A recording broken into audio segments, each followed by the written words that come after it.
At this point, we are left with only one consideration to make.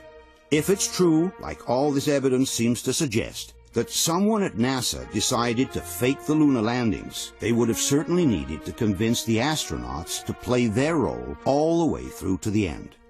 It could not have been possible to fake the lunar landings without their full cooperation. And astronauts are some exceptional people, courageous and motivated by a deep sense of pride, which comes from constantly putting their lives at risk in order to advance the progress of science.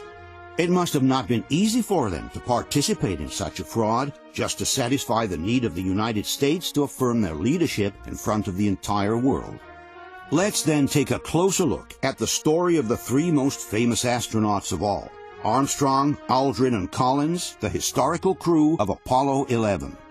On July 24, 1969, astronauts Neil Armstrong, Buzz Aldrin, and Michael Collins triumphantly returned from the most important mission ever accomplished in human history. They have just been on the moon. They are the first human beings to have ever visited another celestial body and to have safely returned from it. On the recovery ship, they are welcomed by President Nixon in person. After a brief exchange in front of the cameras, Armstrong, Aldrin, and Collins are placed in quarantine for a few weeks of isolation.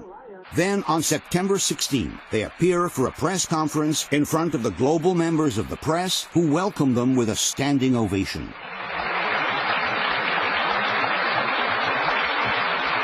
Everyone expects to see three absolute heroes radiating with happiness and pride for their incredible achievement. But their faces appear somber, tense, somehow preoccupied instead. They seem uncomfortable, and there are several truly embarrassing moments during the event. When the three astronauts are asked the meaning of a mission that has brought mankind on another celestial body for the first time, the three don't seem too eager nor too enthusiastic about answering the question.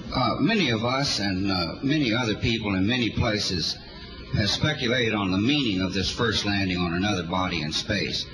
Would each of you give us your estimate of what is the meaning of this to all of us?